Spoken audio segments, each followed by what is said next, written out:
How was lunch? It was okay. But I'm still a little hungry. Well, do you have time for seconds? I do. But I rather spend the time catching up. Okay. I have 5 minutes before I have to run. That's cool. Anyway, you never did finish what you were saying over the phone. About how you divide people to make sure that things always work out for the best. Well, it's just my personal model. I'm not quite sure that it's a perfect fit. But it helps me sort things out when it comes to people.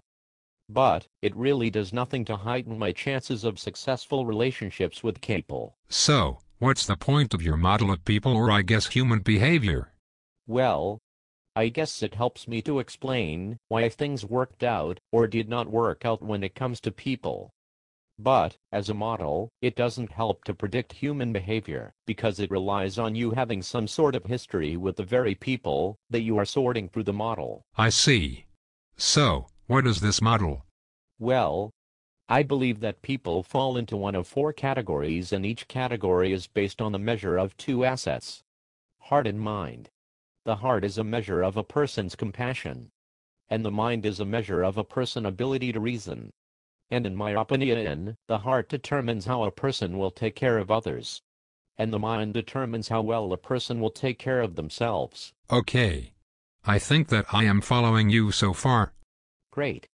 How are we doing on time? Well, I have about 2 more minutes. But I would rather hear the end of this. Well, it's nothing profound.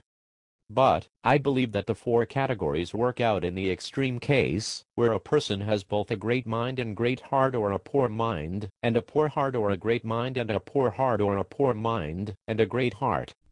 Those with great minds and great hearts are both good to themselves and others.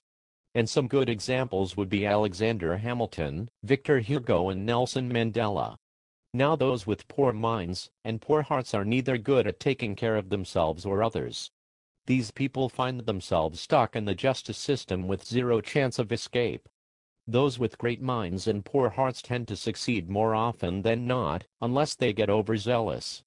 And that's because they are quite capable of taking care of themselves at the expense of others. A perfect modern example would be Hitler to extreme, and to the lesser extreme. And then there are those who have poor minds and great hearts, those who are willing to give you the shirt off their backs, even if they lack another to replace it with. These people generally rely on the compassion of others, for without it, they do poorly. At any rate, it's in the best interest of everyone to seek people who are great in heart, or simply put, compassionate. Interesting. But what if a person falls somewhere between great and poor in the measure of their mind and in their heart?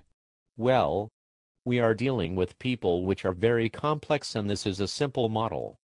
But, in my humble observances, people tend towards one or other only as a general rule. I see. Well, which category do I fall in? Let's see. Are you paying for lunch today?